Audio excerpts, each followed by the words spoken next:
Hey everyone, the 2023 WNBA season tips off on Friday. And over at Rosie Media, we have everything you need to know about opening weekend. Hey sports fans, Erica L. Ayala here, your founder of Rosie Media, and the WNBA tips off tomorrow. We have 4 different games slotted for Friday. I'm going to run you through the opening weekend schedule and the top 5 stories I think you should keep an eye out for this week. The season kicks off with the Connecticut Sun traveling to Indiana, and that means that for storyline number 1, we're talking about the number 1 pick. That's Aliyah Boston will suit up for her first professional basketball game with the Fever. Now, this is a team that has struggled mightily, hence getting the number 1 pick, but also Stephanie White makes her return as a bench boss for the Connecticut Sun. Storyline number 2, super teams, and the New York Liberty hope that they have one. They'll be taking on the Washington Mystics, but we will see Brianna Stewart, Benija Laney, Sabrina Ionescu, Courtney Vandersloot all on the court at the same time. Oh wait, there's more. Their 5th player, who we believe to be their starting 5, Jonquel Jones, comes over in free agency from the Connecticut Sun. All right, then we have Chicago Sky taking on the Minnesota Lynx. Now, this is a Sky team that's gone through a lot of different things. No Emma Miesemann this year. Vandersloot now with the New York Liberty. And no Candace Parker. We'll get into that coming up. Storyline number 3. Of course, we said loud and proud last year with our whole heart, we are BG. And this year we get to see Brittney Griner back with the Phoenix Mercury after being wrongfully detained in Russia. That game is going to be at 11 p.m. Eastern Standard Time. The Phoenix Mercury on the road taking on the Los Angeles Sparks. Curt Miller is the new bench boss for the Sparks, coming from taking the Connecticut Sun all the way to the final, where they fell to the Las Vegas Aces. Now, this is storyline number 4, and it goes also back to super teams. Yes, Candace Parker now with the Las Vegas Aces. Oh my gaga. The Las Vegas Aces traveled to the Seattle Storm, but the other storyline, and that's storyline number 4, Becky Hammon. Becky Hammon will not be the bench boss for this opening game for the defending champions because she was suspended 2 games by the league after a grievance filed by Dearica Hamby and the WNBA Players Association.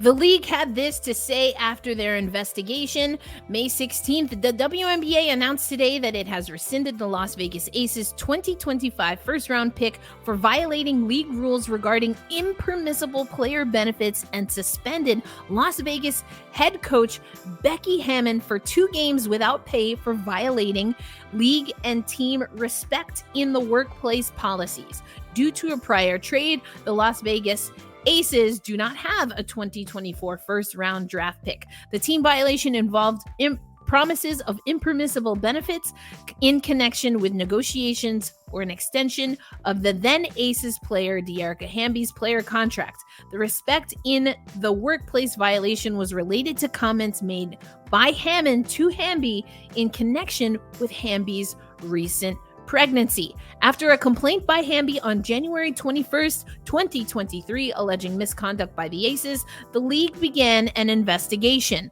The investigation included interviews with 33 people and a review of numerous texts, emails, and other documents. During the course of the investigation, several individuals raised additional concerns about the conduct of the Aces during the most recent free agency period.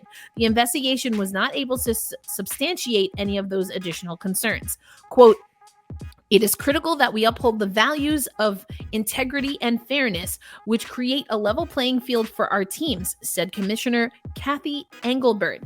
The Aces failed to adhere to league rules and regulations and have been disciplined accordingly. We also are disheartened by the violation of our respect in the workplace policies and remain committed to ensuring that enhanced training is conducted and standards are followed across all WNBA teams. Now, the Las Vegas Aces released their own statement in which they said, the Las Vegas Aces are deeply disappointed by the outcome of the WNBA investigation. We are committed to supporting all of our players to the fullest extent allowed by the WNBA.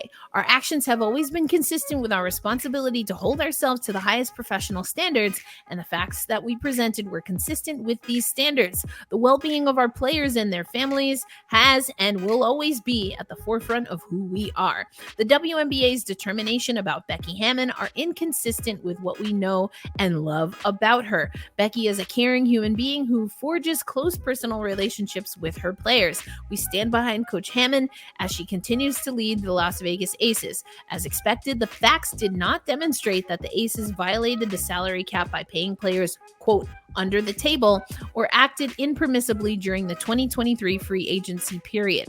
We look forward to continuing to support our players, coaches, employees, and the Las Vegas community. So yeah, there's some drama, folks. And here's what Becky Hammon had to say about the investigation in a media availability that all head coaches held virtually before opening weekend.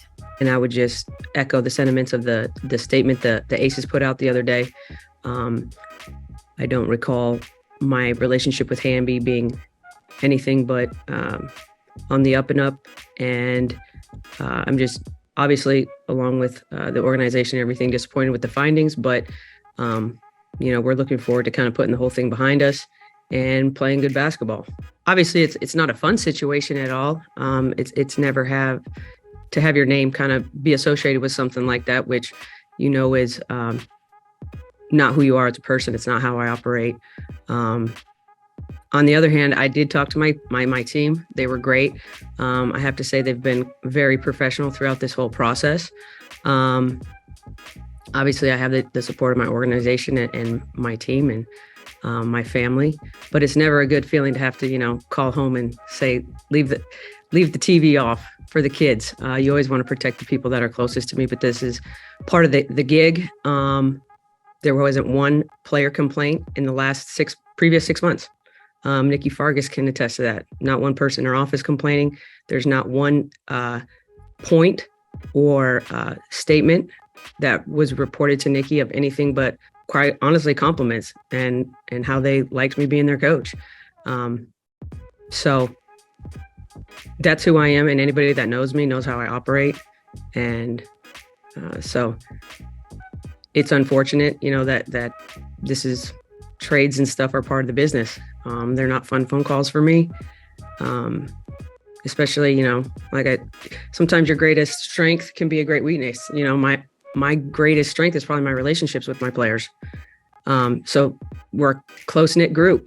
And I know they'll go to fight on the court or in any way. We're a family atmosphere, and that's who we are.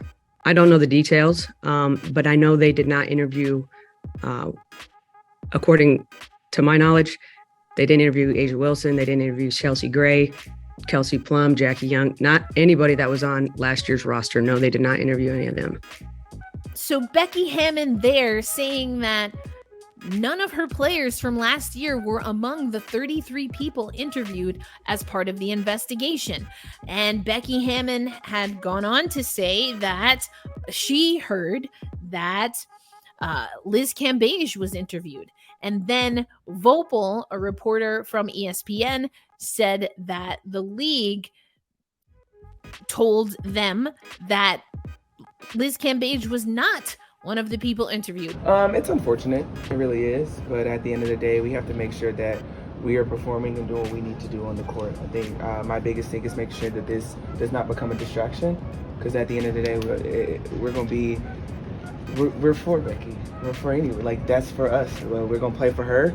Well, I mean, I think it's, anytime it doesn't matter. Anytime your name's on the scroll or anytime you see your name, anything could pop up. I think all of us have been there. I mean, it sucks. So I think it's just showing support. And, you know, just I know a number of us players have reached out and just been like, you know, we love you, we care about you, and, you know, we're going to represent you in the best way that we can. It's amazing when verdicts come back and no one is happy. And I think that just shows a poor level of leadership and a poor process on the investigation. And so all you can do is, again, control what you can control. And that's what we've been doing in this locker room and for this organization. And, you know, a lot of that stuff is out of my hands. So, you know, I'm here, I'm present, and that's what matters. Needless to say, storyline number 4, yeah, we've got to keep a finger on the pulse when it comes to that. Going back to the schedule, the Atlanta Dream and the Dallas Wings will take the court. That's going to be at 1 p.m. Eastern time on Saturday. And then we close out everything Sunday, May 21st, at least for opening weekend. The Washington Mystics at the Connecticut Sun, the Indiana Fever at New York Liberty, and Chicago Sky at Phoenix Mercury. And finally, my 5th storyline that you need to know going into opening weekend for the 2023 WNBA season is bring the WNBA to Canada already. We're going to see some numbers per Zoom. We saw the Chicago Sky take on the Minnesota Lynx in a preseason game, sold out in 10 minutes. The biggest preseason crowd at 19K plus in person, 15 different brand partnerships, 10 women-owned retail partners, 8 million plus social media impressions, and another report not here, 98% of the merchandise went off the shelves in this game. And I wrote about this a long time ago, and some of y'all gave me some hate for it. But yes, the WNBA to Toronto, we need it immediately. But of course, that also brings up the long-standing conversations regarding roster size, regarding expansion teams, and regarding something akin to the NBA G League. And if you want to hear more about this, I had a conversation with the amazing Lynn Dunn, came back to the Indiana Fever and is now the acting general manager. And Lynn Dunn has a solution that I also think could be something the WNBA explores. So make sure you stay tuned to Black Rosie Media. We will be having our watch parties throughout the weekend with Playback. We are a partner with Playback. And so first one is going to be Friday, May 19th at 6 p.m. Central Time as the Connecticut Sun take on the Indiana Fever. And we will be locked and loaded with more content over the weekend. So make sure you tune in to Black Rosie Media, where we empower Black women and melanated creators in sports media. All right, that's your top 5 storylines, some drama, the schedule, everything you need to know to get you ready for WNBA Tip-Off 2023. I'll see you on Playback or right back here on YouTube next week when we recap the games and get you ready for week 2 of the WNBA season. Peace.